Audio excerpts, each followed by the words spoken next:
So जास्तीत जास्त वेळ ब्लश टिकून राहण्यासाठी करायचं काय, तुम्ही कुठल्याही प्रकारचा टिंट घेऊ शकता किंवा लिक्विड ब्लश घेऊ शकता. मी इथे टिंट घेतलेला आहे. सो आता आपण तो लावूयात. जास्त झाला,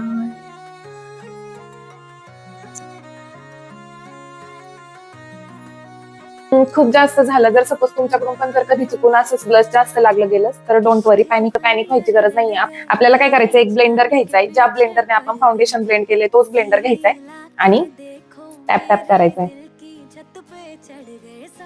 आणि आता ब्लश जास्त वेळ टिकून राहावं म्हणून यासाठी काय करायचं, तुम्हाला आपण जे क्रीम ब्लश लावलं होतं ना त्याच्यावरतून नॉर्मली थोडंसं पावडर ब्लश लावायचंय.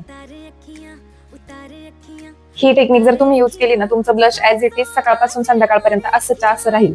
या व्हिडिओमध्ये मी तुम्हाला 2 टिप दिलेल्या आहेत. एक तर तुम्ही तुमचं ब्लश लॉंग लास्टिंग कसं बनवू शकता, आणि सेकंड थिंग इज दॅट की जर सपोज तुमच्याकडून चुकून ब्लश जास्त झालं तर मग ते कमी कसं करायचं. सो ही हॅक नक्की ट्राय करून बघा आणि तुमच्या जास्तीत जास्त मैत्रिणींना शेअर करा. थँक्यू.